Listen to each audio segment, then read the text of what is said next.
পিতা ঈশ্বর আমাদের জীবন দান করেছেন এবং সেই জীবনে প্রভু যিশুকে জানবার সুযোগ দান করেছেন।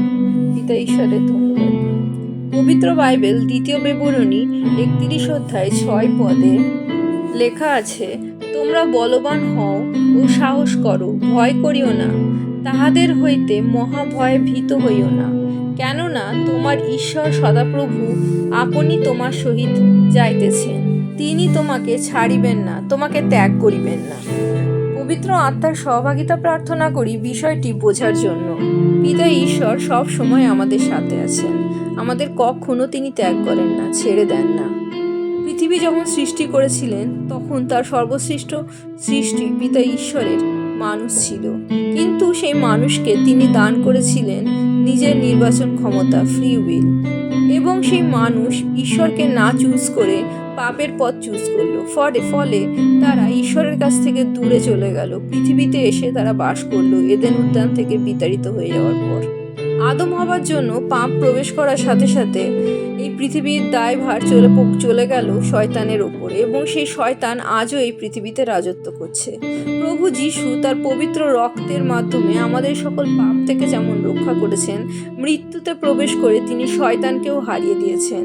তাই আমরা যখন প্রভু যিশুকে বিশ্বাস করি, আমাদের পাপের তো ক্ষমা হয়, তার সাথে সাথে আমরা পাই পবিত্র আত্মা, যাতে আমরা পিতা ঈশ্বরের প্রিয় পুত্র প্রভু যিশুর মতো হয়ে উঠতে পারি, এবং আমাদের সকল যে পাপ অভ্যাস আমাদের জীবনে আছে, প্রভু যিশুর নামে তার থেকে মুক্ত হতে পারি।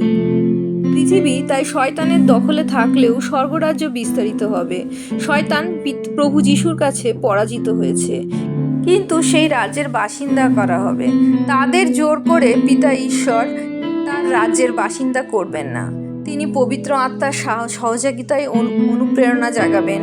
প্রভু যিশুই যে মুক্তির পথ তা জানাবেন। কিন্তু প্রভু যিশুকে বিশ্বাস করে পিতা ঈশ্বরের কাছে ফিরতে মানুষকে নিজের ইচ্ছাই হবে। তাই যখন প্রভু যিশুর দ্বিতীয় আগমন ঘটবে, তিনি তার মণ্ডলীকে সাথে করে নিয়ে আসবেন। সেই মণ্ডলী, সেই চার্চ, যা তিনি জাজমেন্টের আগে এই পৃথিবী থেকে র্যাপচার করে তার সাথে নিয়ে যাবেন। চার্চ প্রভু যিশুর মণ্ডলী তারাই যারা প্রভু যিশুর উপস্থিতি নিজের জীবনে বিশ্বাস করে। যারা বিশ্বাস করে পিতা ঈশ্বর তাদের কখনো ছাড়েননি, কখনো ত্যাগ করেননি।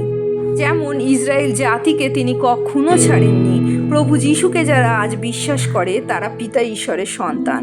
তিনি তাদের কখনো ছাড়েন না, কখনো ত্যাগ করেন না। পবিত্র আত্মারূপে তিনি তাদের হৃদয়ে বাস করেন।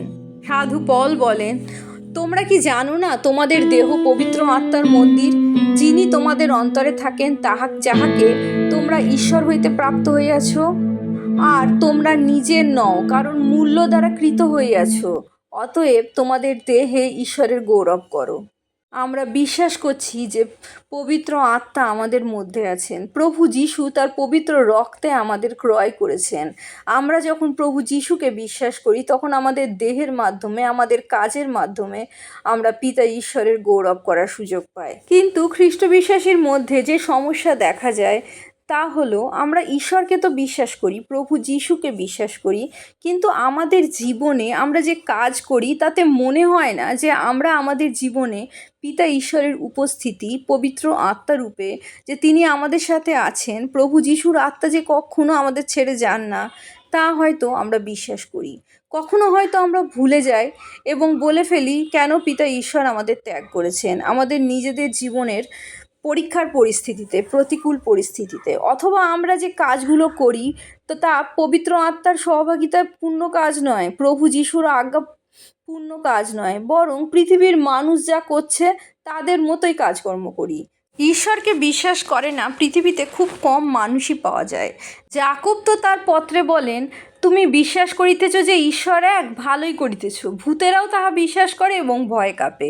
অর্থাৎ শুধুমাত্র মানুষ নয়, পাপাত্মা, ভূত তারাও বিশ্বাস করে যে পিতা ঈশ্বর এক। এমনকি যখন প্রভু যিশু কোনো ভূতগ্রস্ত মানুষের কাছে যেতেন, তখন ভূতেরা তাকে দাউদের বংশজাত ঈশ্বরের পুত্র বলে সম্বোধিত করত।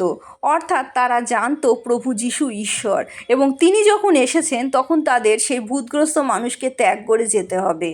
এর থেকে স্পষ্ট হয় আমরা বিশ্বাস করি ঈশ্বর এক বা ঈশ্বর আছেন, ঈশ্বর আমাদের সৃষ্টিকর্তা, এবং শয়তানও বিশ্বাস করে ঈশ্বর আছে।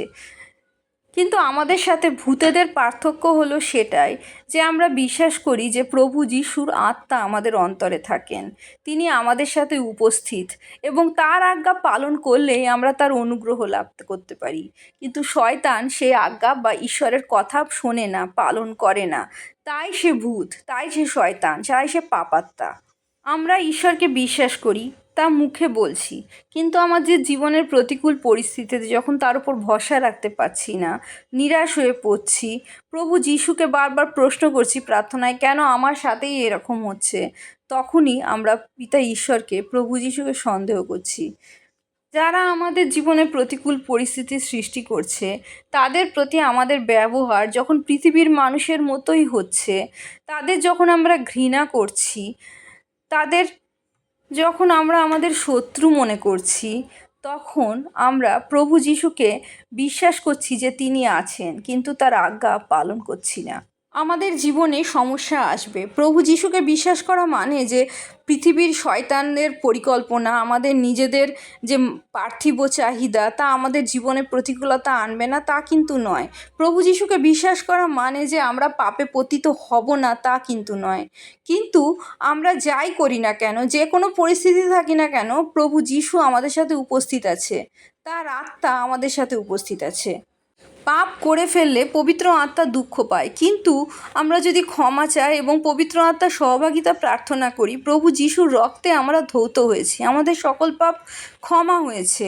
জীবনে যত প্রতিকূলতা, রোগ, সমস্যা আসুক না কেন, দারিদ্রতা আসুক না কেন, আমরা যদি আমাদের সমস্যা নিয়ে প্রভু যিশুর কাছে আসি, পিতা ঈশ্বরের কাছে আসি, যাদের কাছে আমাদের সমস্যার কোনো সমাধান নেই, তাদের কাছে নিজেদের সমস্যা নিয়ে গিয়ে ঘ্যান করে তাদের থেকে সহানুভূতি আদায় করা যদি আমাদের উদ্দেশ্য না হয়, যেমন সাধু পল বলে, কোনো বিষয়ে ভাবিত হই না, কিন্তু সর্ব বিষয়ে প্রার্থনা ও বিনতি দ্বারা ধন্যবাদ সহকারে তোমাদের যাচনা সকল ঈশ্বরকে জ্ঞাত করো, তাহাতেই সমস্ত চিন্তার অতীত যে ঈশ্বরের শান্তি, তাহা তোমাদের হৃদয় ও মন খ্রিস্ট যিশুতে রক্ষা করিবে। যে কোনো প্রতিকূল পরিস্থিতি আমাদের জীবন থেকে প্রথমে শান্তি কেড়ে নেয়। আমাদের সকল সমস্যা নিয়ে যখন আমরা পিতা ঈশ্বরের কাছে প্রার্থনায় আসি, প্রভু যিশুর কাছে আসি, তখন আমরা তাকে ধন্যবাদ দিই যে তিনি আমাদের সাথে উপস্থিত আছেন। যে কোনো প্রতিকূল পরিস্থিতিতেও তিনি আমাদের কখনো একা ছেড়ে যায়নি। আমরা অনুভব করি বা না করি, কিন্তু বিশ্বাস করি যে তিনি আমাদের কখনো ছেড়ে যান না। আমাদের যে 5টা ইন্দ্রিয় আছে, যে যতই আমাদের বলুক যে আমরা প্রতিকূল পরিস্থিতির মধ্যে আছি, আমরা ভেঙে পড়েছি, কিন্তু আমরা প্রভু যিশুর নামে যদি বিশ্বাস করি, তিনি আমাদের সকল প্রতিকূলতা গ্রহণ করে ক্রুশে আরোহণ করেছেন এবং সকল পৃথিবীর সকল কিছুর ওপর জয়যুক্ত হয়েছেন, তাহলে আমাদের প্রতিকূল পরিস্থিতির ভেতর থেকে আমরা বেরিয়ে আসতে পারি পবিত্র আত্মার সহভাগিতায়, প্রভু যিশুর অনুগ্রহে, যা আমাদের জীবনের জন্য যথেষ্ট, এবং জীবনের সকল প্রতিকূল পরিস্থিতির ঊর্ধ্বে উঠতে পারি। প্রভু যিশুর জয় হোক।